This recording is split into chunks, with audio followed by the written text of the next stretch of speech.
After the fight, the group heads to a tavern to talk things over. The woman introduces herself as Tanya Sandor and gives Uruka a nod. Our hero explains that she's the leader of the Sword of the Goddess party. He asks how she knew he was there, and she says she just got back in town today. Our boy wonders how she already knows about the Dullahan, and Tanya just sighs, looking regretful. Uruka snaps back, saying Tanya has no idea how strong the monster was to be so casual about it. But our hero reminds her that Tanya was the one who defeated the red ape. Tanya winks, saying she became a hunter for fame, not for some family legacy. Uruka then asks how she knows our main character, Ash. He explains that Tanya tried to recruit him for her party before. With a sultry look, the woman says she still hasn't given up on him. Our hero admits that hunting would definitely be safer with her group, and with a wink, she tells him he can have her body any way he likes. Our MC and Uruka do a classic spit take, completely floored by the offer. Tanya goes on, saying he'd make a ton of money and get to sleep with her, blushing like crazy. Our hero makes a run for it, claiming he needs to use the restroom. Tanya watches him leave with a smirk and stays put at the bar.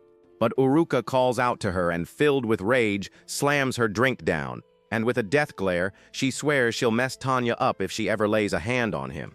The woman just laughs and asks if Uruka is the jealous type, and with a grin she reveals it's not asterisk, just asterisk Ash she's after.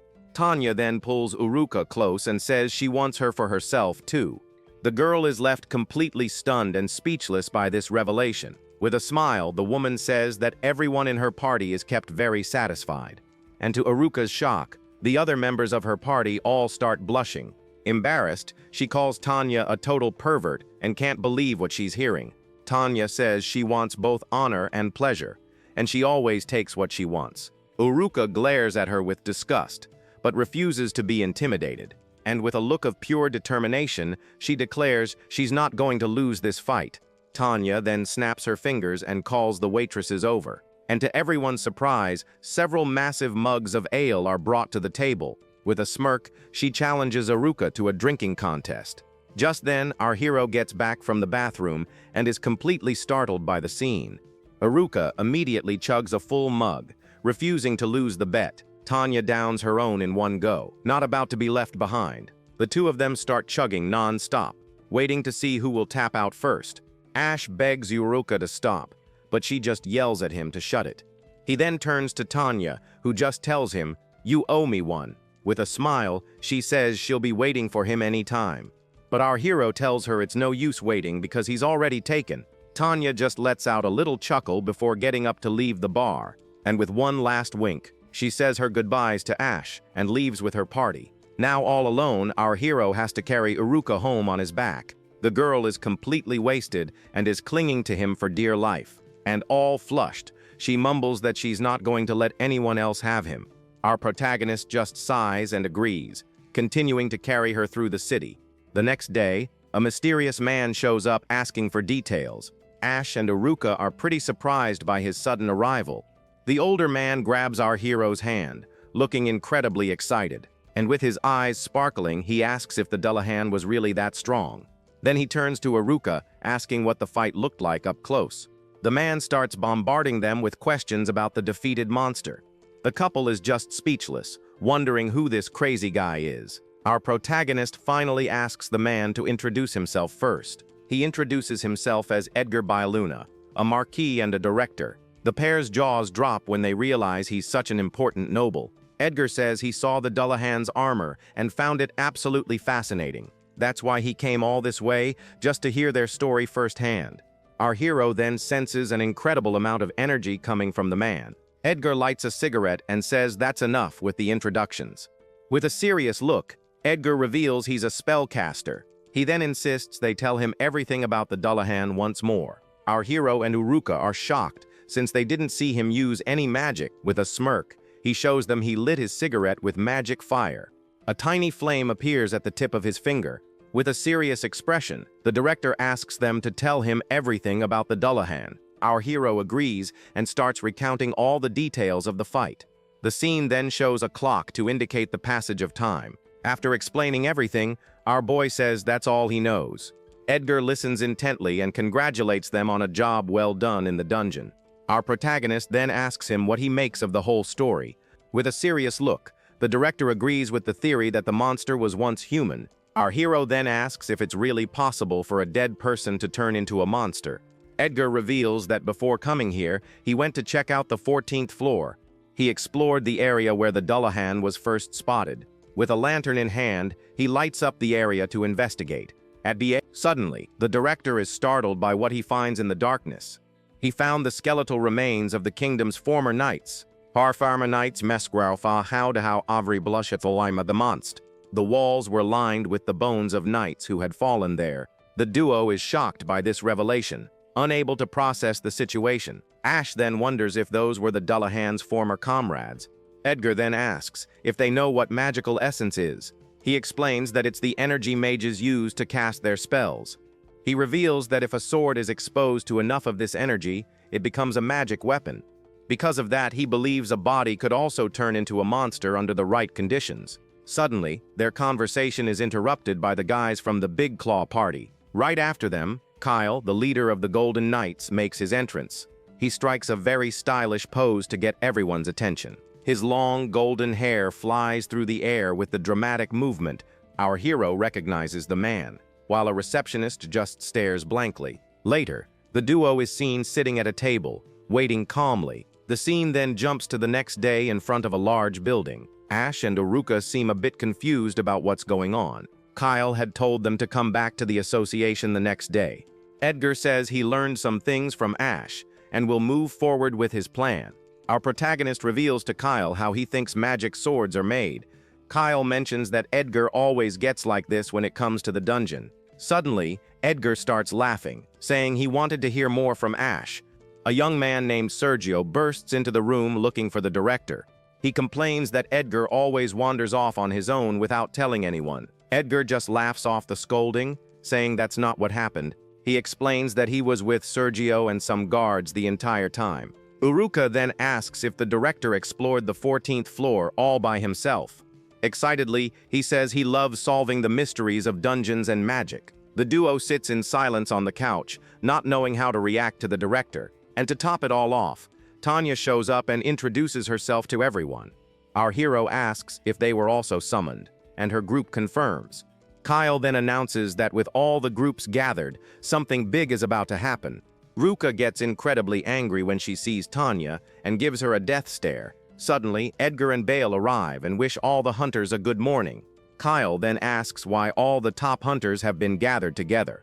Edgar reveals that recently, named monsters have been appearing more frequently. For instance, the Red Ape and the Dullahan, who were both extremely powerful. He explains that something strange is happening inside the second dungeon. With a serious look, the director says that something needs to be done about it. That's why they've decided to launch a large-scale investigation of the dungeon. All the elite hunters have been assembled for this massive mission. All the party leaders are on high alert at the unexpected news. Without beating around the bush, the director asks for everyone's help with the investigation. Everyone is silent, shocked by the request from the Institute's director. Bale then says he'll explain the rest of the plan to the hunters. One of the muscle-bound guys asks if they're going all the way to the 20th floor. The mayor reveals that the association is already preparing all the necessary supplies. Tanya asks if the mission is mandatory, and Bale confirms that it is. One of the hunters says that with so many strong warriors, the mission will be a piece of cake. But Bale tells them not to underestimate the challenge that lies ahead. He then asks them what the deepest floor they've ever reached in the dungeon is. Ash says he's currently exploring the 16th floor, which impresses everyone. Despite that, Bale reveals that the real problem is the 19th floor, because every single investigation team sent there has been wiped out. Tanya is shocked and asks if even the knights were defeated. Bale confirms it and reveals that there's a named monster on the 19th floor. And to everyone's horror, that monster is the fearsome and powerful Lizard King. Then he throws the medal on the ground and stomps on it with all his might. The nobleman says that the most important thing is the grace that a commoner will never have. He continues his speech while looking at our hero with disdain. And finally, he tells Ash to pack his things and leave the barracks by the end of the day. With no other option, our boy packs his things and leaves the place where he lived. As he walks, he thinks about what just happened recently, until he stops in front of a door and knocks to speak to someone. Our hero then enters and says that he brought the equipment to return to the knights. The man receives him and calls him the famous knight who fell from grace.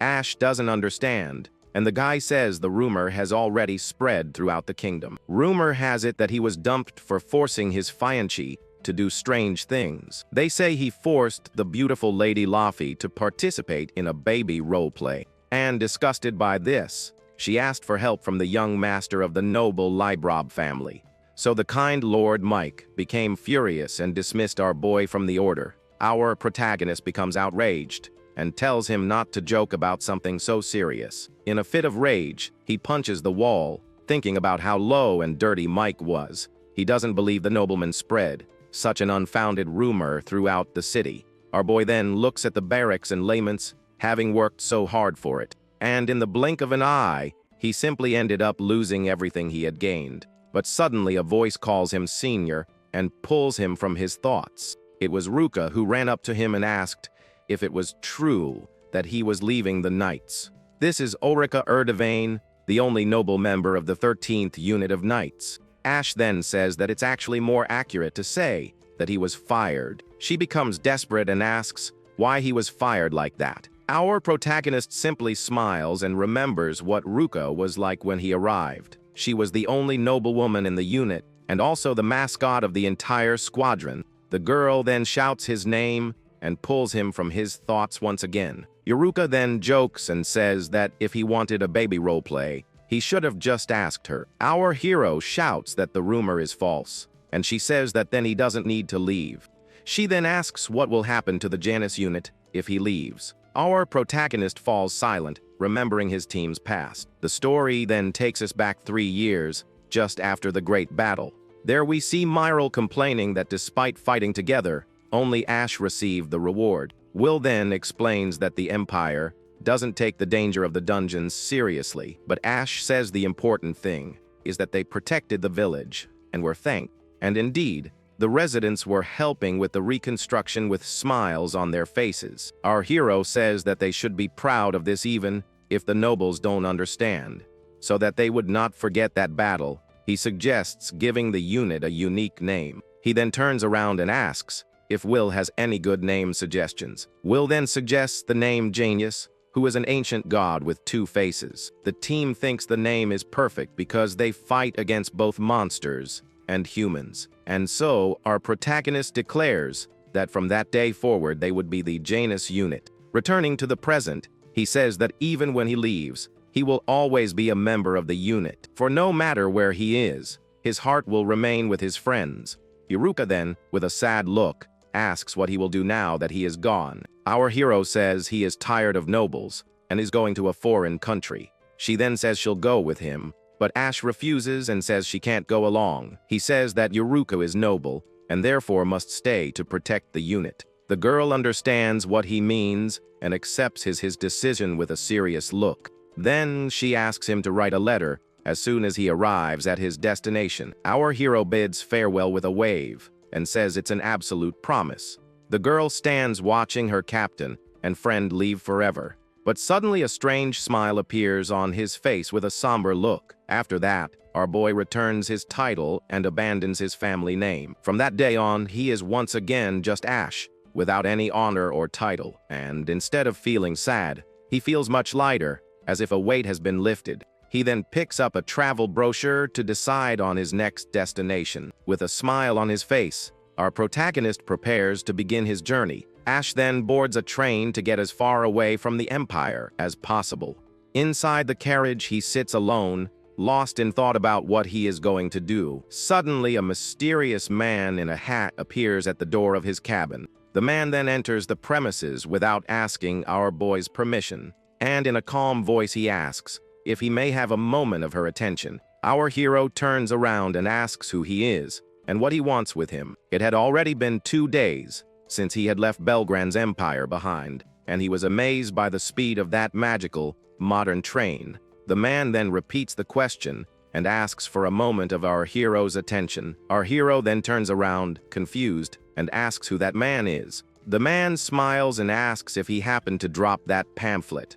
Ash thanks him, and the man takes the opportunity to ask if it's his first time in the kingdom. Our boy asks how he knew, and the man says that he looked at everything in wonder. With a smile, our hero explains that in his country only the rich travel by train. The man laughs and says that in the kingdom of Rosebell, this is a very common mode of transportation. He then reveals that that kingdom is a pioneer in magical tools, because in the past the place was constantly attacked by dungeon monsters, and the only thing that could fight against these creatures was the use of magic. For example, a sorceress using her water magic to attack a wolf, or even a wizard using his fire powers to incinerate enemies. In addition, magic could also be used to heal wounded soldiers. As a result of this magical research, they developed special tools. Thanks to these tools, people's lives have completely changed for the better, and it was through research that the Kingdom of Rosebell became what it is today, being known throughout the world as a true magical superpower. Ash then thinks that the Empire despises dungeons, and that's why it's so backward. Suddenly, an announcement says that they have arrived in the city of the second dungeon. Soon, the train stops at the station, and a notice asks passengers not to forget their belongings. Finally, our protagonist and the man go down the stairs to leave. Outside, our boy calls you over, wanting to thank you. Then, a luxurious carriage with a butler pulled up beside them. Ash then thanks the man for everything he taught him about the kingdom. The gentleman then welcomes him and says he hopes he enjoys his stay. Our protagonist smiles and says that he will definitely enjoy it. He then looks around and is impressed by the city of the second dungeon. As our hero walks through the market, he is amazed by everything he sees. The place was quite busy with several stalls and many people walking around. Our boy then continues walking and observing the new city, but suddenly a girl appears, running with a frightened expression. Our protagonist notices the commotion and is a little confused by the scene. Then the girl walks past him as if she were running away from something, and right behind her, a group of bandits appears, chasing the poor girl. She then ends up in a dead end and gets trapped there. The men approach and tell her to have some fun with them. The girl becomes terrified and screams for them not to come any closer. But just as one of them was about to grab her, our hero suddenly appeared from behind. With a serious look, Ash says that the man seems to have drunk a little too much. The bandit turns around and asks who he is while Ash defends the girl. Enraged, the man tells him to shut up and lunges at him with a punch, but our hero dodges the punch with impressive agility. Then he counterattacks with a precise blow to the man's stomach. The bandit is shocked and completely breathless after taking the attack. He then falls to the ground and his companions are surprised by the scene. Filled with rage, the other two shout and prepare to avenge their friend. And without thinking twice, the two of them lunge at our boy together. Ash realizes that they know how to fight, as one would expect from a city with a dungeon. Despite this, he lands a powerful kick on one of the thugs in the middle of the chest. The man then flies away while his friend stands amazed by his strength. The bald man gets terrified and realizes he picked a fight with the wrong person. But before he could do anything, our hero landed a punch right in his face. And so, in a matter of seconds, all the bandits are easily defeated. Our protagonist then straightens his clothes, as if nothing had happened. But the first bandit gets up with a look full of hatred on his face. He draws his sword and says he will not forgive our boy under any circumstances. Ash is surprised because he didn't expect the man to pull out a gun in the city. The bandit shouts that he's going to finish him off and charges forward for the final attack. But suddenly a voice shouts, ordering the fight to stop immediately. She was a knight who said she could no longer ignore all that mess. He appears with his soldiers and says that an amateur could never defeat a knight. The knight then reveals that his opponent is Ash Hearts, one of the best in the Empire. Our hero smiles and shouts the name of his old friend and rival Bale. This is Bale Barone, a knight of the kingdom who arrests bandits on the spot. He then remembers the various times he and our protagonist fought. Apparently, the two were great rivals and were tied in victories. That is why they greet each other like two old friends who respect each other very much. Soon after, the two go to a tavern to drink and celebrate their reunion. Bale says he went to see the commotion and didn't expect to run into an old friend. He then takes a sip of his drink and asks what Ash is doing there in the kingdom. Our protagonist then prepares to tell everything that happened to him, and after explaining the situation, he says that's why he abandoned the knights. Ash then puts out his cigarette and says he gets angry just remembering everything. Bale then has an idea and suggests that he start a new life there. Our hero is confused, not understanding what his friend is trying to say. Then Bale points and tells him to become a dungeon hunter. Ash becomes even more confused and asks what a dungeon hunter is. Bale explains that it's a job where you hunt monsters inside dungeons. In addition, you can sell the magic stones from the monsters to earn money. Bale winks and says he'd be happy if a former knight became a hunter, but suddenly a soldier bursts in shouting for Lord Bale, saying it's an emergency. The soldier shouts that a sudden outbreak of monsters has occurred in the dungeon, and to make matters worse, he confirms that it's a stampede of creatures. The knight says he asked for help, but doesn't know how many hunters will show up. Bale then turns to our protagonist with a very serious expression. Then he invites him to fight alongside the knights in this battle. A stampede is when the monsters go crazy and invade the city. When this happens, entire villages end up being completely destroyed, for the creatures attack mercilessly and kill anyone in their path. Our protagonist knows he needs to act fast to prevent more deaths. That's why he accepts the invitation right away and says he will fight alongside them. The two then shake hands, happy to be fighting side by side again. Soon after, the group goes to the Hunters Association to gather information. The place is a complete mess with everyone running and shouting around. The soldier announces Bale's arrival to May while the hunters fight. One of them even asks if the Order of Knights has already answered the call. Our boy comments on the confusion and Bale says the situation is serious. He then approaches a girl named May and asks for more details. She begins to explain that the problem is the blue monkeys in the dungeon. May reveals that an outbreak of 300 of them occurred on the 10th floor. Bale gets worried and says that a stampede is definitely going to happen. May then asks, confused, who our hero is, and Bale introduces him as his friend. The girl becomes suspicious because she realizes he is not a knight of the kingdom. Other hunters approach and ask if our boy is at least experienced, but Bale assures everyone that he is very skilled and they don't need to worry. With no time to lose, he tells everyone to hurry and go to the dungeon immediately. The group then arrives at the dark entrance to the city's second dungeon. Bale then offers our hero a weapon and a suit of armor on loan. Ash says he prefers a longsword, and his friend says he has the perfect weapon. He then hands our protagonist a magic sword to use in battle. Ash says he's never seen one, and Bale explains that it's a technology from the kingdom.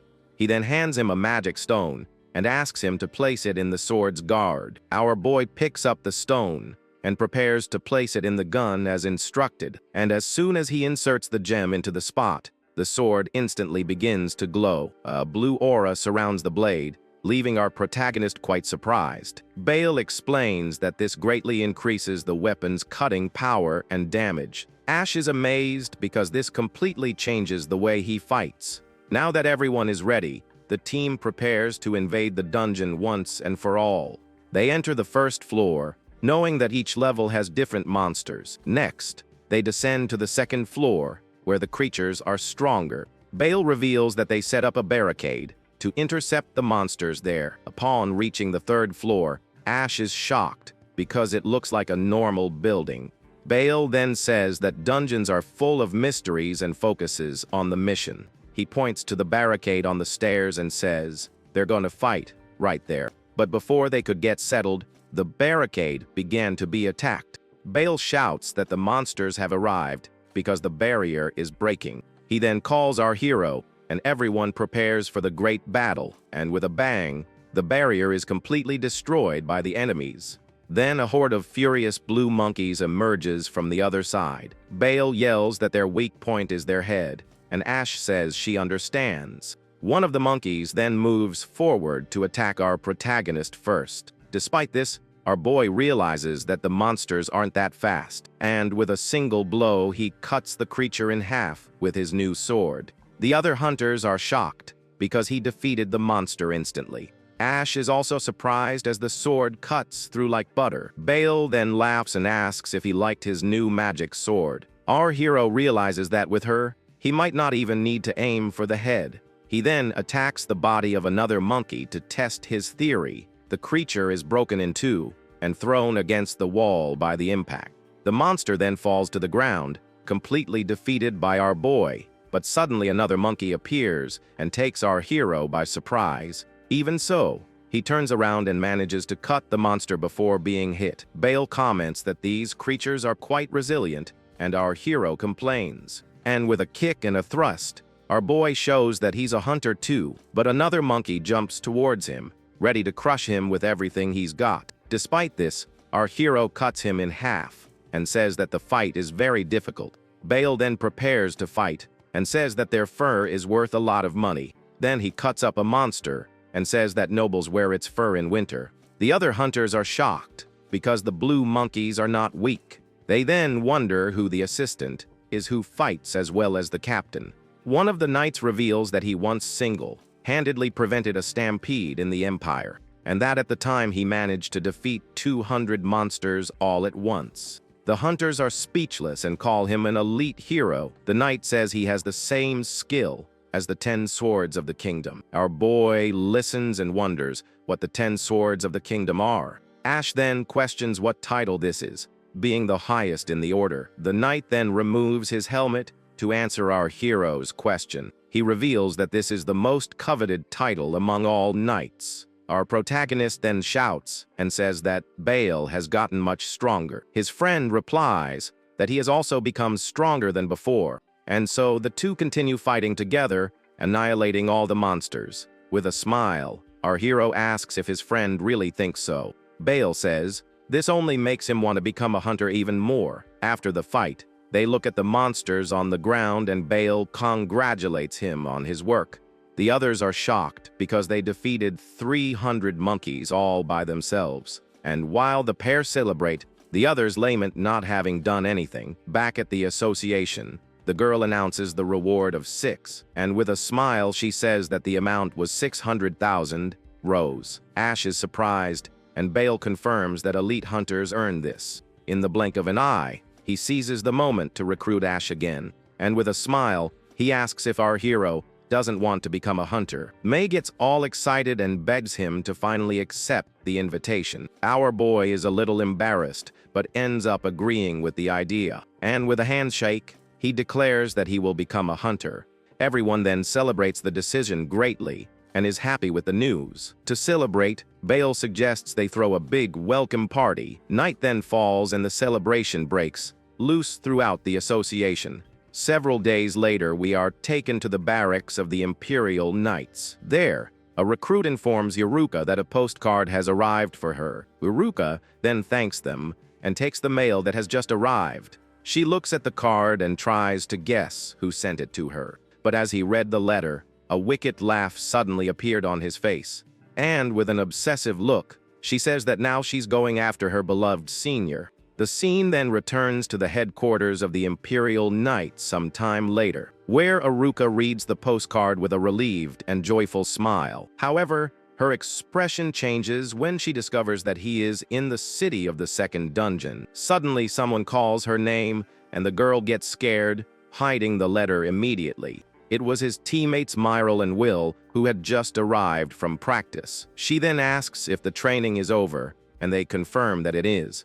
Myril throws himself on the sofa and complains that without Ash, he has no motivation at all. Yuruka then reveals that she learned the senior became a hunter in the kingdom of Rosebell. She explains that a letter arrived at her house and that he is hunting monsters. Myril becomes curious and wonders if hunting pays well. Will then says that, judging by the letter, our hero doesn't seem to be in any trouble, and that's a much better work environment than putting up with prejudiced people. He concludes by saying that being a hunter might suit Ash better. Ruka then stands up and announces that he will leave the Order of Knights. Morel is shocked and asks if she's going after Ash, and the girl confirms. To make matters worse, Will also says he's going out to take care of the family business. Myrol complains that the place will be boring with no one around. That's why he decides he's going to become a hunter too, to work with Ash. Myrol then asks Yuruka where Ash is in the kingdom of Rosebell. With a very strange smile, she says that he went to the first dungeon city. Myrol excitedly invites her to go along, but she says she can't go now. The girl explains that she needs to talk to her family before leaving there. Then Myrol announces that the 13th unit is officially disbanded. The scene then takes us to the city's Hunters Association. There, our hero arrives and May greets him with a very cheerful good morning. She then asks if he has finally come to register as a hunter. The girl is overjoyed because her performance in the fight was simply incredible. She then introduces herself as May and says she is eager to work with him. Next, the girl hands him some forms to fill out, and with a smile, our hero picks up the pen and quickly fills everything in. Mai then takes the papers and says she's going to register everything and asks him to wait. A few minutes later, she returns with her hunting license in a box. She explains that he needs to show his license to enter and exit the dungeon. This way, the association knows who is inside and can send help if needed. The girl also says that all monster materials must be handed over, and that it is forbidden to hunt solely to obtain fur to make a winter coat. Furthermore, she reveals that hunters cannot renounce their citizenship. Our hero asks if he can travel, and she says it's best to avoid it for safety reasons. May then finishes the explanation and welcomes him to the association. Our hero thanks him and says he will do his best in this new job. Now, as an official hunter, he heads straight to the entrance of the second dungeon. He then walks towards a checkpoint located at the entrance to the site. One of the employees approaches and asks if he wishes to enter the dungeon. Our protagonist confirms and shows his new hunter's license to the man. After checking the license, the man returns it and says he can proceed. But as he's passing by, he accidentally bumps into another hunter. With the bump, our boy's license falls from his hand and onto the ground. The boy apologizes and quickly bends down to pick up the card for himself. But when the group of hunters picks up the license, they notice a beginner's mark on it. They then mock him and tell him to stay downstairs so he doesn't die. Our hero simply watches the group walk away, annoyed by their comment. Ignoring the provocation, he puts on his gloves, ready to begin his new life. With everything ready, he finally enters the darkness of the dungeon for the first time. Now, on the first floor, he thinks he can explore everything more calmly. Suddenly, he hears a noise and realizes there's a monster nearby. But in reality, they were two boys celebrating because they had found a magic stone. Ash then approaches, surprised to see such young hunters in the dungeon. One of them explains that they are fishing for slimes, which confuses our hero. The boy explains that all you have to do is throw a vegetable into the pond to attract the creatures. And indeed, a slime approaches the bait, curious to eat the vegetable. Then the young hunter pulls the monster out of the water with the stick, and to finish, he pierces the creature's core with his small sword. That's how he manages to get a magic stone in a very easy and quick way. Our hero is impressed because it's a very ingenious way to make money. One of the boys then says that the monsters get stronger on the lower floors. Therefore, he suggests that Ash go to the 10th floor if he feels confident. Our protagonist thanks him for the tip, but the boy seems to want something else. Suddenly, he extends his hand and asks our hero for an information fee. Ash ends up paying the boy, and he thanks him for the deal they made. Our boy then realizes that it wasn't just slimes that were caught there. After composing himself, he decides it's time to go to the next floor. He then bids farewell, excited to see what monsters await him ahead. Meanwhile, the group of hunters from before seems to be in serious trouble. Their leader is shocked and wonders what kind of creatures those are, for suddenly they found themselves surrounded by several dark monsters. Far from there, our hero finally arrives at the entrance to the 4th floor of the dungeon. He is surprised because the scenery changes completely to a green field. And the most impressive thing is that even underground, the place has a blue sky. Walking through the field, he notices a strange movement in the tall grass. Suddenly, a cute little rabbit with a horn appears right in front of you. The creature then turns its back to him, which leaves him quite confused. But out of nowhere, the rabbit delivers a powerful kick and sends our hero flying. Even though it's cute, he remembers that it's still a monster and attacks it with his sword. Thus, our protagonist achieves his first victory as an official hunter. Then, he picks up a book to find out the name of that creature. The book then reveals that the monster is a horned rabbit, a very straightforward name. Ash understands that he needs to gather the horn and the magic stone as materials. He then approaches and picks up the items from the monster he just defeated. Our hero keeps everything in his bag and finds that very mysterious item. However, he discovers that the materials are worth very little and several rabbits appear. Therefore, he decides that it is not worth fighting and that he will go to the lower floors. But a horde of rabbits surrounds him with a decidedly unfriendly look, and with no other option, our boy starts running desperately to escape the crowd. After that, his exploration continues, and he reaches the 9th floor of the dungeon. He advances even further, and on the 10th floor fights alongside other hunters. Finally, our hero arrives at the 13th floor, a very deep place. But suddenly he hears a terrifying scream coming from the end of the hallway. Without thinking twice, he runs towards the sound to see what happened. Upon arriving there, he finds the group of hunters surrounded by skeletons in distress. He then recognizes the group that mocked him at the dungeon entrance earlier. A giant skeleton in a red cape attacks the group's leader with everything he has. Seeing the danger, our hero shouts and leaps to save the hunter from the blow. And with a quick movement, he manages to block the monster's sword in time. The hunter asks if he is all right, and our protagonist confirms that he is. He then realizes that the enemy is a skeleton, and that it is the first one he has ever seen. Without wasting any time, he pushes the creature and attacks it in the middle of the chest. The blow is so strong that the skeleton's body shatters into several pieces. But even after the attack, the creature remains alive and stares at him from the ground. Our hero then wonders if the weak point would be the head, like monkeys, and with all his might he crushes the monster's skull to end the fight. After the blow, he breathes a sigh of relief, thinking he has finally defeated the creature. A magical purple stone that emerges from the skeletal remains on the ground. However, the bones begin to join together again, regenerating with the stone. Our boy wonders if the creature is immortal and realizes that it is already dead. The huntress then shouts that his weak point is the magic stone in his heart. Ash then looks and sees the glowing stone on the monster's chest and understands everything. The skeleton then reconstructs itself and advances to attack our hero again. But our protagonist is already prepared to destroy the magic stone once and for all. With a swift counterattack, our hero destroys the magic stone in the monster's chest. With his fist gleaming, he crushes the magic stone with all his might.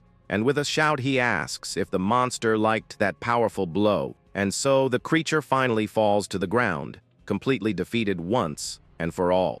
Our hero then faces the other skeletons with a smile on his face. Now that he knows the weak point, the fight will be much easier, and without wasting any time, he advances towards the other creatures around him. Our protagonist then uses his sword to strike the core of each monster. With a series of blows, he annihilates all the skeletons at once. After the battle, he breathes a sigh of relief, having overcome yet another challenge. The group of hunters then approaches and thanks him for saving them. The leader then recognizes him as the newcomer they made fun of at the entrance. Embarrassed, he apologizes, and our hero asks what happened there. The hunter explains that they went too deep because of the recent calm. That's why the group ended up venturing down a much more dangerous floor, and suddenly a skeleton attacked them by surprise, emerging from the shadows.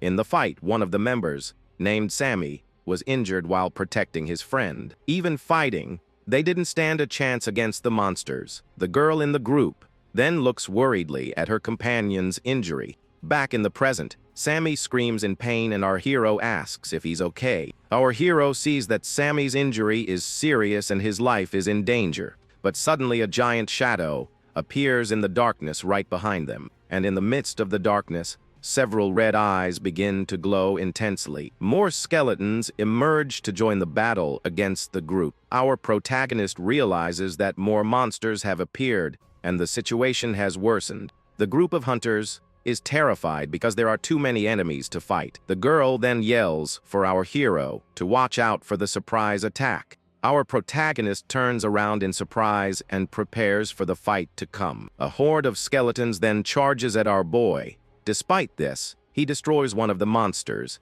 but the creature regenerates instantly. The other skeletons then get up and resume fighting as if nothing had happened. He then realizes that he needs to aim at the magic stone to win the fight. With no time to lose, he yells for the group to grab the wounded man and flee. While they flee, our hero holds off the monsters with his sword blows. He manages to cut one in half, but the others keep advancing without stopping. Our boy realizes there are too many enemies, and he can't aim at the rocks. The situation gets bad because they end up being completely surrounded by the creatures. Not knowing what to do, our hero wonders how he's going to get out of this predicament. Suddenly he has an idea and remembers something he did before entering. He remembers buying a longsword and a breastplate at a shop, and along with the equipment, he received a smoke bomb as a bonus. The vendor explained that the smoke repels nearby monsters in the dungeon. He then says it could be useful in an emergency and hands it over to our hero. Back in the present, he desperately searches for the smoke bomb he won. With a smile on his face, he finally finds the item in one of his pockets. With no other choice, he prepares to throw the bomb and test his luck. With a leap, our hero throws the bomb with all his might onto the ground. The bomb explodes and releases a large amount of smoke throughout the area. One of the skeletons even takes the direct impact of the bomb to the face. The explosion creates a smoke screen that temporarily blinds the monsters. The group is worried, wondering if the item will work against the skeletons.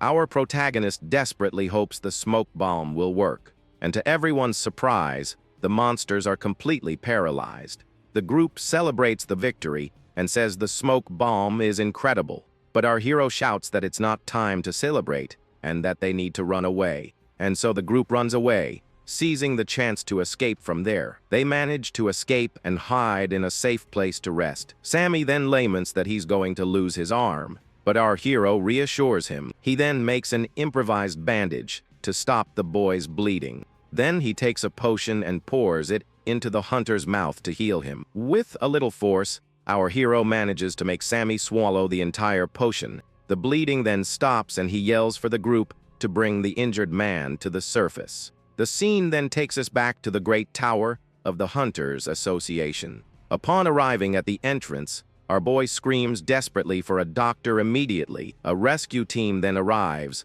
and takes the hunter inside the building. Exhausted, our hero sits down and thinks that his work is finally over. The group leader thanks him and offers a reward, but he refuses the money. Our protagonist says it's normal for hunters to help each other and that everything is fine. An hour later, the doctor leaves the room, and the group rushes to find out the news. The doctor says that if it weren't for the potion, Sammy would certainly be dead by now, but he reveals that unfortunately, it was not possible to save the boy's arm. Our boy then says that the important thing is that he is alive because anything is possible. Seeing the friendship of the group, our protagonist feels a little envious of them. And for a moment, he remembers his old friends from the Janus unit.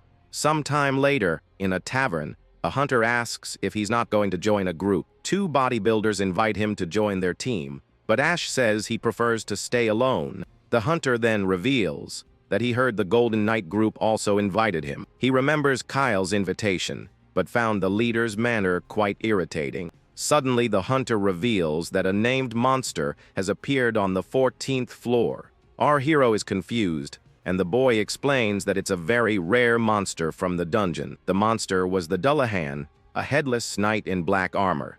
The hunter warns that these monsters are strong, and that our hero must be careful. But suddenly, everyone's attention in the tavern turns to the entrance of the place, because a very beautiful woman has just arrived and is attracting everyone's attention there. All the men in the bar are completely captivated by the girl's beauty. The bodybuilders even try to invite our hero again, but he refuses the offer until suddenly the girl covers our protagonist's eyes in surprise. He becomes confused and wonders who the owner of that mysterious voice could be. And to his surprise, he sees that the girl was actually his friend Aruka. With a smile, she says that she came to see him, which leaves him quite shocked. Sometime later, the two sit down to talk at a table outside. Our hero then asks why she is in the kingdom of Razival, so far away. She then reveals with a smile that she came looking for him in order to find him. He asks about the knights, and Ruka says that he asked to leave the order.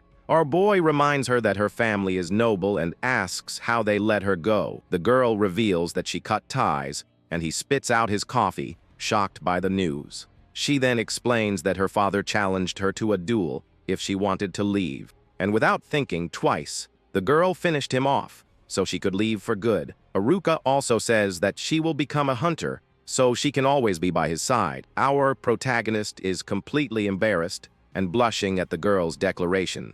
Aruka then winks at him and says that it's okay to be both a hunter and a bride. Our hero becomes awkward and seems to want to ask something but can't speak. He blushes deeply and thinks that if she liked him, he would fall in love with her too.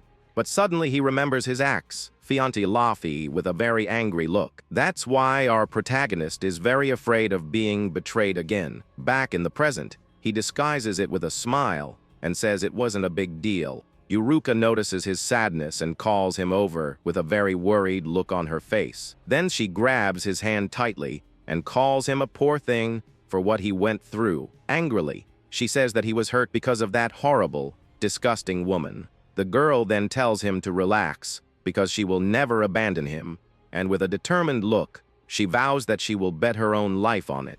She then approaches and says she's glad the other woman didn't take him away, and with a smile, the girl says she will wait until he sorts out his feelings. Our hero is so startled that he spits out his coffee and wonders if she was really like that. Nervously, he suggests that the two of them return to the inn, and she agrees. As they walk, he asks if Uruka has already arranged an inn, and she says yes. Our hero then points and says that his room is across the street. But to his surprise, the girl starts walking in the same direction as him. He is completely bewildered as the two climb the stairs of the inn together, and to make matters worse, Uruka stops in front of the only room he shares with him at the inn. Our hero shouts in surprise while Ruka blushes and looks happy beside him. He wonders why she is there, and Ruka says she discovered his inn. Then she locks the bedroom door and says it's to show she's serious. The girl then hugs him and says that from that moment on they would be together forever. And to make matters worse, she even whispers in his ear, calling him senior. Our protagonist is completely embarrassed and blushing at the girl's attitude. The scene then takes us to the inn the following morning, with the sun already rising. There we see Uruka sleeping peacefully while our hero is already awake in bed. He proudly says that he managed to hold back, and the girl wishes him a good morning. She still praises him for having stayed strong all night with her by his side. With a smile, the girl says she won't rush things between the two of them, but she swears that one day she'll definitely get him to lay his hands on her. Aruka then pulls him aside and says they need to go to the association to get their license. Our tired hero thinks that if this continues, he'll end up not sleeping at all. The scene then shows us the large tower of the city's Hunters Association. Upon arriving there, the two of them go and ready to apply for her hunting license. Mai then sees them and gives our protagonist, Ash, a very cheerful good morning. But Uruka steps forward and greets the girl with a very competitive pose. She then announces that she has come to pick up her license, and Mai becomes very angry. Despite this, the receptionist disguises her true intentions and asks them to wait a moment. Our hero then asks if something is wrong, and Uruka stares at him very seriously. With a smile, she says she let the receptionist know she liked him. Angrily, Mai throws the license on the table, and Uruka thanks her with a mocking smile. Mai then shouts to herself that she's not going to lose that competition under any circumstances. Uruka simply responds with a defiant look and tells her to do whatever she wants. The two then glare at each other with hatred while our hero becomes desperate during the fight. To calm the situation, he says they can go to the dungeon now. They arrive at the dungeon and Ash says that with Yuruka they can go deeper. Without wasting any time, the pair advances straight to the 10th floor of the dungeon. When he gets there, he points to some monkeys and asks Yuruka to fight alone. The creatures sense the presence of the two and prepare for combat. Then the monsters charge at the girl without hesitation. Yuruka remains focused and immediately prepares her bow for the counterattack. She then fires an energy arrow that hits one of the monkeys squarely. Our protagonist watches the fight from afar, somewhat surprised by the scene. Without wasting any time, the girl grabs more arrows from her quiver to continue. This time she prepares 3 arrows at once for a more powerful attack. And with a precise shot, she unleashes a burst of energy at the other monsters. Ash is impressed and says that her accuracy and skill have improved a lot. But the fight is not over yet, as more monkeys appear to attack the girl. Seeing the enemies approaching, our hero yells for her to switch to hand-to-hand combat. The girl then sheathes her bow and draws a dagger to fight at close range. With a leap, she lands a powerful slash on one of the nearby monkeys. The other monster is shocked to see its companion being defeated, and with a backflip, the girl finishes off the creature with another blow. Finally, she mounts the last monkey and finishes it off once and for all. Ash is impressed and realizes that they trained a lot without him. After the fight, Yuruka celebrates the victory by waving to our hero. He then smiles and says he's proud that his friend has improved. After the hunt, the two leave the dungeon so they can rest. Our protagonist compliments Yuruka, and she asks him to compliment her more. He then suggests that the following day, they go to the 13th floor. But suddenly a hunter appears running and shouting his name. The boy stops and says that a named monster suddenly appeared in the dungeon. And to make matters worse, he reveals that the creature is a Dullahan, and Ash is shocked. The group then runs back to the association to understand the situation. Upon arriving, they find a traumatized girl sitting in a chair. Mai explains that her group found the Dullahan on the 14th floor. The girl reveals that she was the only survivor and that 10 died. Our hero then kneels down and asks her to tell him what happened. The girl panics and says that the monster's sword killed everyone suddenly. Our hero then asks about the sword, but she is too traumatized to answer. He realizes she can't speak, and Mai asks what their next step will be. Our protagonist then says that they need to recover the bodies, and Yuruka is confused. But he explains that it's to analyze the wounds and understand how the monster fights. The girl is then taken away by doctors, so she can recover from the trauma. This complicates things, because now they have no way of knowing about the enemy. Without information, our hero says it's impossible to assemble a subjugation team. Mai then remembers the red monkey, a monster that appeared 3 years ago, and she reveals that it took the strongest hunters to defeat him at the time. Therefore, the association will assemble a rescue team with escort hunters. One of the hunters says they could die if they encounter the Dullahan on the mission. Our protagonist becomes pensive, remembering the hunters who lost their lives.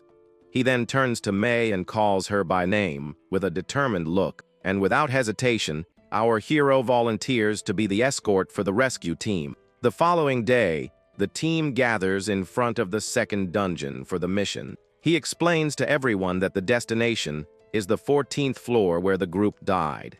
One of the hunters asks what they will do if they encounter the monster in the dungeon, but the other hunters laugh and say that they could certainly defeat the monster. Our boy tells Yuruka to wait, but she refuses and says she can fight too. Yuruka says it won't be a burden, and our hero ends up agreeing with her. With a determined look, our protagonist shouts for the mission to begin. And so the rescue team follows our hero into the dungeon. The team then begins to descend through the dungeon floors without stopping. Along the way, our hero notices the presence of several enemies ahead. And to everyone's surprise, there were several skeleton soldiers with swords. He then shouts that the priority is the rescue and orders everyone to move forward. Ash then asks Yuruka to hit the magic stones through the enemies. With a leap, she unleashes a blast of energy that annihilates all the monsters. The other hunters are impressed by the girl's incredible skill. They even say that with it, the the trip to the 14th floor will be very easy. But suddenly an evil aura appears and puts our hero on full alert. Sensing the danger, the team continues running through the icy corridors. They venture deeper and deeper into the dungeon to reach their destination. But suddenly everyone stops, shocked by what they see ahead. It was the Headless Horseman, the fearsome monster named Dullahan himself. The creature stood there with its great sword covered in flames. The monster then raises its sword to attack one of the hunters in the group. And with a powerful blow, the Dullahan attacks the boy with all his might. The hunter tries to defend himself, but the creature's blow hits him squarely. The creature's flaming sword strikes the hunter squarely with its blow, and with a single movement, the monster annihilates multiple enemies at once. Our hero is shocked, because the monster shouldn't be on that floor. He then wonders what kind of weapon the monster is using in the fight, for the flames melted the hunter's armor and sword easily. Our protagonist then considers how he will fight such an enemy. The monster then turns to the rest of the team with a very menacing look. Seeing the danger, one of the hunters shouts for everyone to retreat immediately. But while fleeing, our hero notices something very strange happening there. For the Headless Horseman simply wasn't chasing them. The creature simply stands there watching the group walk away. Our hero then stops and sees the monster suddenly plunging its sword into the ground. He thinks that sounds like the etiquette of a duel between knights. That's why our boy wonders if the monster wants a duel with him. He then remembers his proud battles against powerful enemies, and he remembers the thrill he felt when facing an opponent of his caliber. The adrenaline of a fight where a single blow could end everything. With a smile, he draws his sword, feeling an emotion he hadn't felt in years. But suddenly, Ruka shouts his name and snaps him out of his thoughts. She reminds him that everyone's safety comes first now. Our hero then becomes embarrassed and realizes he got carried away by emotion. He then looks at the Dullahan, who remains standing as if waiting for him. Meanwhile, the other hunters flee in terror, shouting that the monster is strong. Ruka then notices his expression and questions him about that look. The girl says he was smiling, and our protagonist is surprised by this. He then touches his mouth and realizes that he really did have a smile on his face, even knowing that one wrong move against that monster would be his end. With a smile, he wonders if deep down he really wants to fight the monster. After the escape, night falls and everyone returns safely to the city. There, Yuruka takes the opportunity to take a bath and relax a bit from the stress. Meanwhile, our hero sits in his room, lost in thought about the day's mission. He can't get the challenge of the Headless Horseman from before out of his head. The next day, the hunters return to the association and tell Mai everything. The girl is shocked to learn that the monster used a fire sword in the fight. They explain that their weapons and armor were destroyed by the monster's power. That's why May says the best thing to do is give up on recovering the bodies. One of them suggests calling the knights, but Mai says that's not possible. Our hero then wonders if there's anything they can do about it. Seeing the situation, May turns to him with a very serious look on her face, and without further ado, she asks our protagonist to defeat the fearsome Dullahan. Our hero is completely speechless at the girl's unexpected request. Yuruka then pulls him away from the receptionist with an irritated look. She then faces our protagonist with a very serious and determined look. Our hero then asks for some time to think about the matter. Mai agrees and says she will await your response with a smile on her face. Night then falls and Yuruka emerges from the bath, drying her hair with a towel. She notices that our hero is pensive and calls him in a calm voice.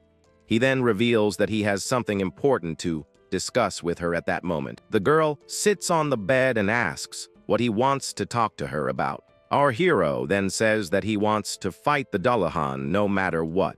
He explains that it is not by mission or obligation, but rather by his own free will. That is why he asks Yuruka not to get involved in this dangerous fight.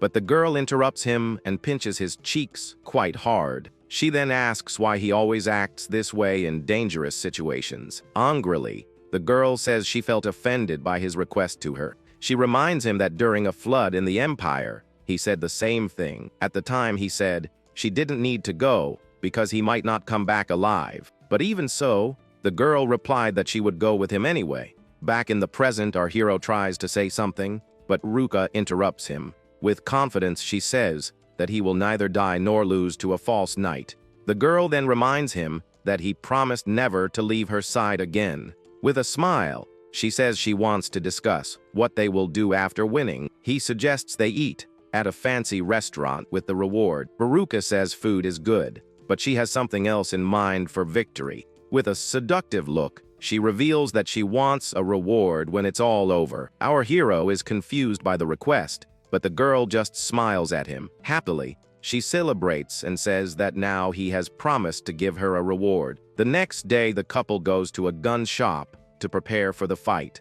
Our hero asks if a thick shield can block the sword of fire. He then says that the only way to win is to use speed to attack. Yuruka reminds him that the sword and armor will melt in the monster's flames. The blacksmith says that if this happens, they will have to accept the losses. With a smile, our protagonist realizes that this is also an option. With everything ready, the pair enter the dungeon and head to the 13th floor. Upon arriving there, he senses the monster's presence and prepares for the fight. It was the Dullahan with an army of skeletons waiting for him in the same place. Our hero realizes that the creature was actually waiting for him. And to make matters worse, the monster used the bodies of the dead hunters to create more soldiers. Our protagonist then grabs his backpack and prepares for combat. Then he grabs the smoke bombs he bought for the fight.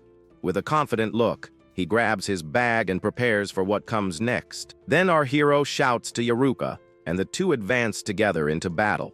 While the girl jumps to provide cover, our boy attacks with his sword. Yuruka then fires a powerful energy arrow to help her friend, but the Dullahan effortlessly blocks Ash's attack with its sword. Our protagonist then leaps to attack the creature with an aerial strike. The monster just stares at him as he prepares to attack, and with a powerful blow, our hero strikes the headless horseman squarely, but he realizes that the monster did not activate its fire sword in the fight. The Dullahan then prepares to counterattack with all its might, and with a vertical strike, the creature throws our protagonist far away. Our hero manages to defend himself, but the force of the blow is too great. Seeing her beloved in danger, Ruka screams and fires an energy arrow. The attack hits the monster squarely, but causes no damage to the creature. She then asks if her friend is okay, and he confirms that he is. Our hero then realizes that the monster is not yet using its flames, and understands that the creature is enjoying that duel between them. With a smile, our protagonist finds it all quite interesting. He then turns to the monster and asks if they can continue fighting. Dullahan just stares at him, ready for the next round of the big fight. Then begins the face-off between the two warriors as they prepare for the duel. With a serious look, our hero focuses on the battle to come, and without wasting any time, he lunges forward at the monster. Using his speed, he tries to strike the creature's neck with everything he has, but Dullahan manages to block the punch with his hand as if it were nothing. Our boy realizes that, as expected, the monster did not use the fire sword. Then the two move away and prepare for the next attack. Yuruka says she's going to help, but our hero stops her with a cry of, "Wait." He then understands that the creature in front of him is no ordinary monster, for his movements are like those of a truly experienced knight. Therefore, our protagonist decides to test his theory once and for all. He then greets everyone and introduces himself as Ash, a former Imperial Knight. The Dullahan then responds to the greeting with a movement of his head, and then the creature stamps its feet on the ground as if to answer. The monster then gives the salute of the knights of the Kingdom of Rosebell.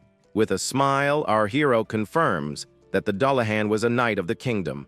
He then shouts to Yuruka, who is surprised by what is happening, and he orders her not to interfere because he will fight the knight alone. Our hero regrets not being able to ask his opponent's name in the fight, but he swears that the whole world will surely remember his strength. With a shout, our hero charges full force toward the creature. He then lands a powerful blow right in the knight's chest. The attack manages to make a small scratch on the monster's armor. Our boy is surprised because the armor is much more resistant. Therefore, he decides to attack relentlessly until he manages to break through the defense. And with a series of blows, our hero continues the relentless attack. Gradually, the crack in the armor begins to increase in size. With a smile, he realizes that his opponent is not invincible. The knight then looks at the damage to his armor and remains silent. Suddenly, he forcefully plants his sword in the ground, and out of nowhere, the gun starts catching fire right in front of everyone. The creature then raises its sword, now covered in flames. Aruka is shocked because the monster finally used the fire sword, but our hero smiles and says the joke's finally over. For now, the monster prepares to fight with all its might. He then tries to block the blow, but the heat from the sword is too intense. The flames reach his shoulder, and he screams in pain from the attack. With a jump backward, he manages to dodge by a hair's breadth. Now with his sword ablaze, the knight charges again. Our protagonist then prepares to defend against another blow. Our hero realizes that his sword is melting from the intense heat. The knight then raises his weapon for an even more powerful attack. Seeing the danger, Uruka desperately cries out the name of her beloved senior. Despite this, our hero manages to block the attack with great difficulty. The knight then stands still, observing the situation quite calmly. But our protagonist smiles and says that he also came prepared. He then reveals a storage pouch containing a special magic tool, and from inside it, our boy throws several swords onto the dungeon floor. He then challenges the monster to burn all of its swords first, or if he's going to break the monster's magic stone before that happens. With 2 swords in hand, our hero shouts for the duel to begin. And so the 2 warriors advance toward each other to combat. Our protagonist tries to land a blow, but the fire sword prevents him. With a spin, it dodges and counterattacks with a swift strike on the creature. Despite this, the monster surrounds him with its flames and forces him to retreat. The knight then prepares to deliver another blow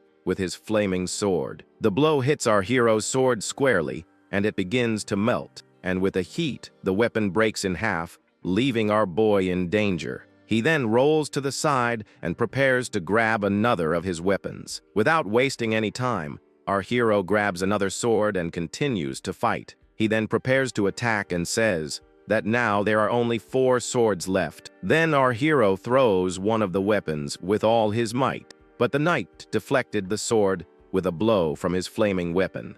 Without giving up, our boy throws another sword and says there are only 3 left. The Dullahan then tires and prepares a full-scale fire attack, and with a spin, the creature unleashes a powerful wave of fire upon him. Our protagonist is shocked by the sheer power of his opponent. The flames then surge forward with full force, destroying everything in their path. Uruka screams desperately, afraid of what might happen to her senior. The attack then hits our hero head on with a large explosion. Despite this, he manages to plant his sword in the ground to hold on. With a focused gaze, he realizes that this is his last chance to win. He then throws his 2 swords into the air to distract the enemy, and with his last weapon in hand, our hero prepares for the final blow.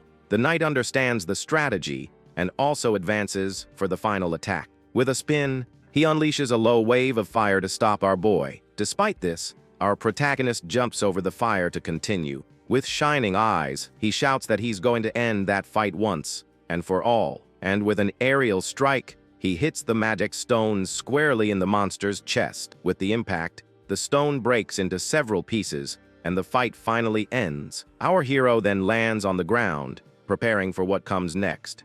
The knight remains standing, but the flame on his sword slowly dies out. Ash realizes he didn't break the stone and only has 1 sword left. The monster then stands still in silence while its sword cools. Suddenly, the creature extinguishes the flames and offers its weapon to our hero.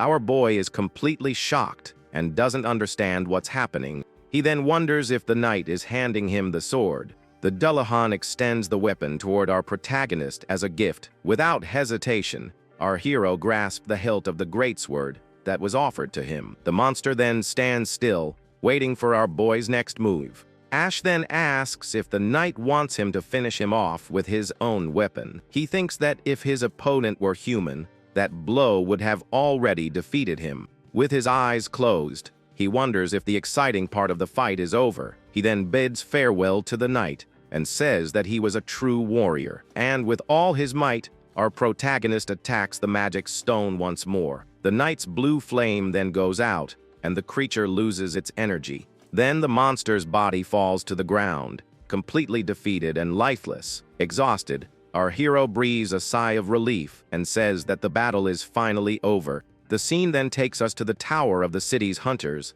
Association. Inside, everyone is speechless upon learning that he defeated the Dullahan. After the victory, our hero and Aruka celebrate, overjoyed with the result. Everyone in the association is impressed and congratulates him on his great achievement.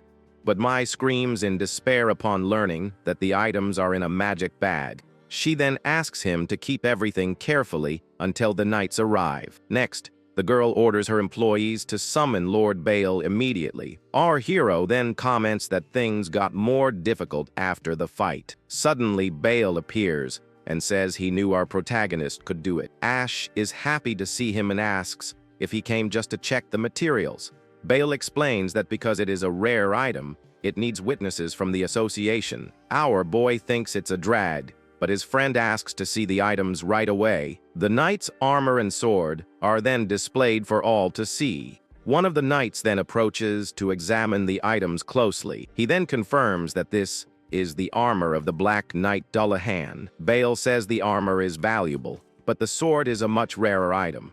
And to everyone's surprise, the weapon begins to catch fire in his hands. The knight and Mai are shocked because they weren't expecting that. Our hero then asks what a magic sword is, leaving everyone confused. Bale explains that it's a weapon that doesn't need magic stones to function, and it reveals that this is the 5th time such a sword has been found in a dungeon. That's why he says our boy can expect a great reward from the kingdom. Bale then asks the two of them to write a report on the fight against the monster, and his assistant says the items are going to a research institute. Aruka gets confused and asks what this institute thing is. Bale explains that it is an organization that studies the mysteries of dungeons. Then his friend calls him with a very serious expression on his face, and with a curious look, he asks what the Dullahan was like in battle. Our hero then says that without a doubt his opponent was a knight. He remembers the monster's posture and states that it was a true warrior. Bale says he already suspected it because the armor looks like the old ones. He then wonders if a human can turn into a monster after death. Our boy laments not knowing his name, and Bale asks if he was strong. With a smile, our protagonist confirms that the knight was very strong, and finally, he says that the monster was a magnificent knight of the kingdom. Then Mai takes the reports and congratulates them on their good work.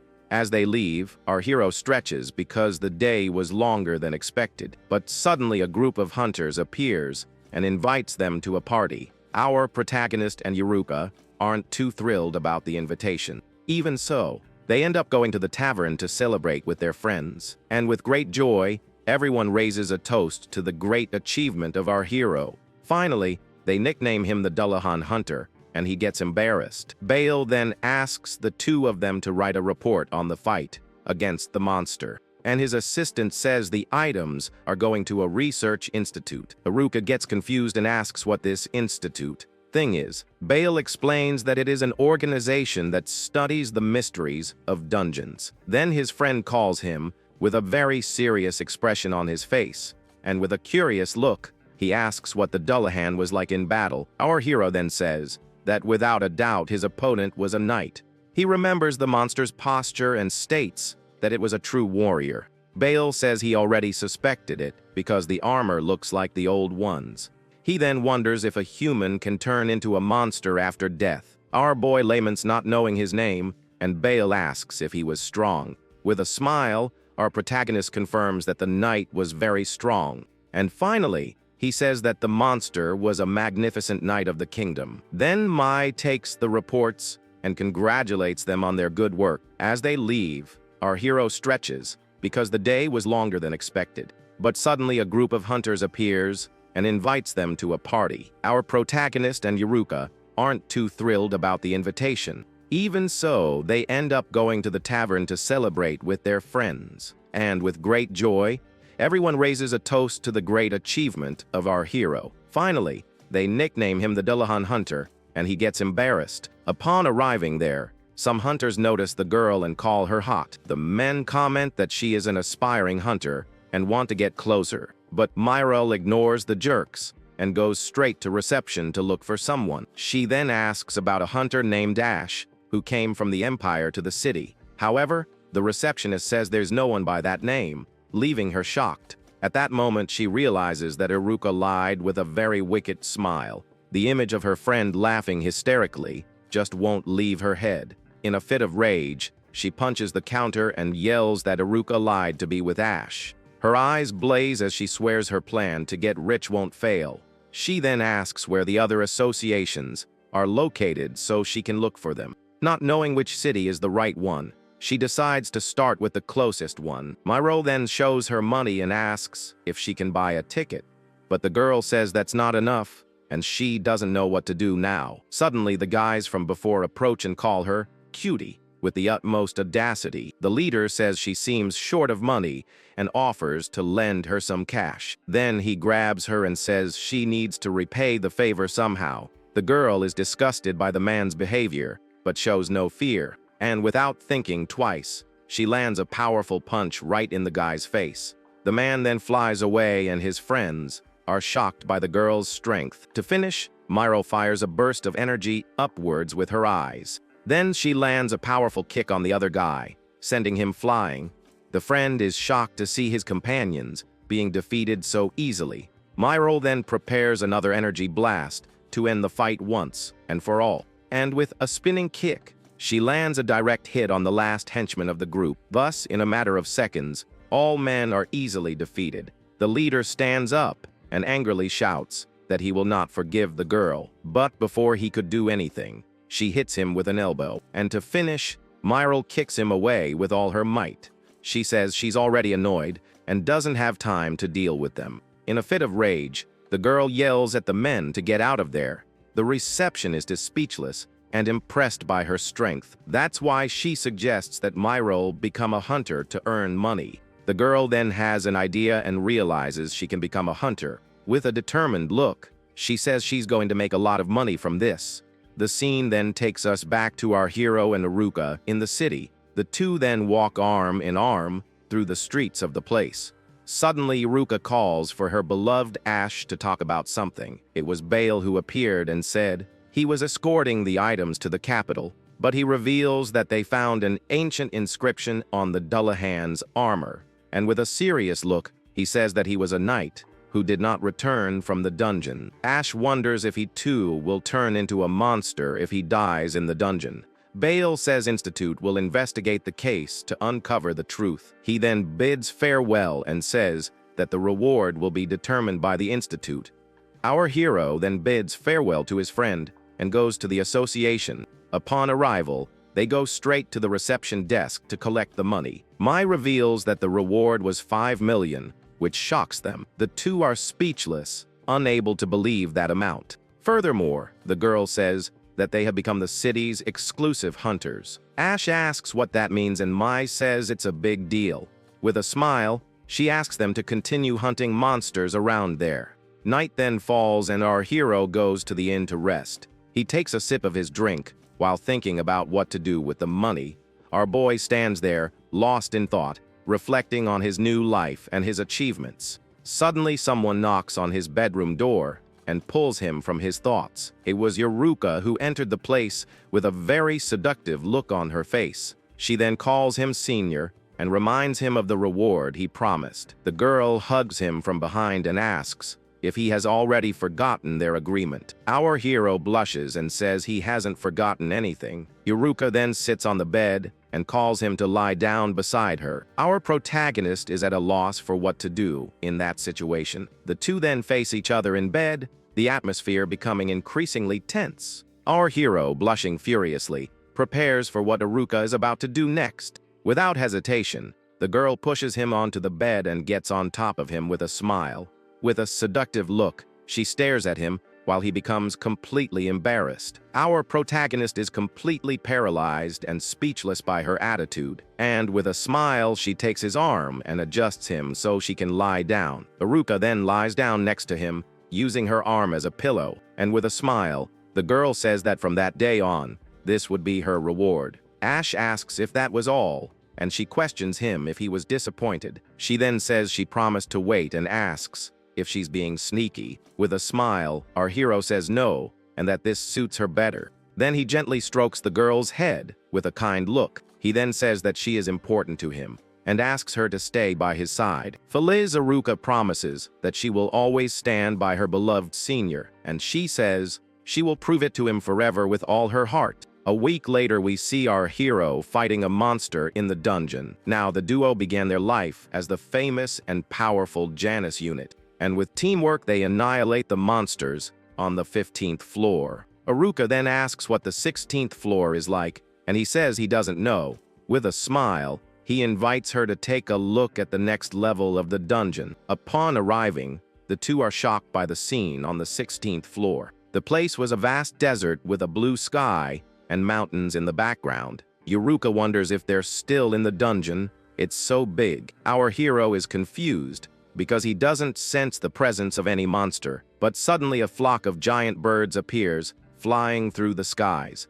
One of the creatures then dives headlong towards our hero. Our protagonist remains focused and prepares for the counterattack, and with a powerful blow he manages to cut the creature in half. But the monster screams and prepares to attack in a different way, and suddenly the creature launches its feathers as if they were missiles. Our boy manages to dodge, but the feathers dig into the ground with force, and to everyone's surprise, each feather stuck in the ground explodes. The explosion throws our protagonist away with the impact of the blow. Iruka then screams in shock because she didn't know the monster used magic. Without wasting any time, the creature prepares to attack once more. Our hero shouts for Iruka to run, but suddenly a voice interrupts him. A mysterious woman tells him he's wrong, and that this is his chance.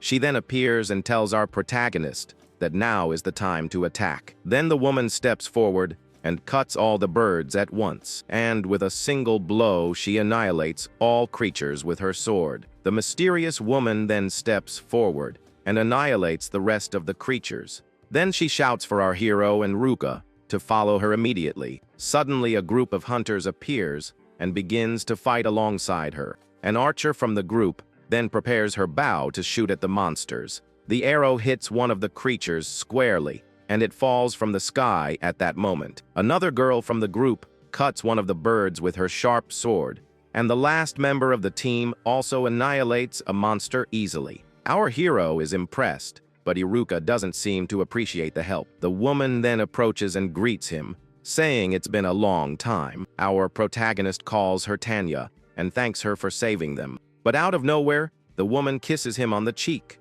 making him blush. Seeing the scene, Iruka is completely shocked and filled with jealousy. Tanya then says she would do anything for him without any problem. Iruka steps in front and yells at the woman to stop that immediately. She then covers our hero's eyes so he won't see the scene. Furious, Iruka asks who that mysterious woman is. Tanya just stares at her with a smile and asks the same question.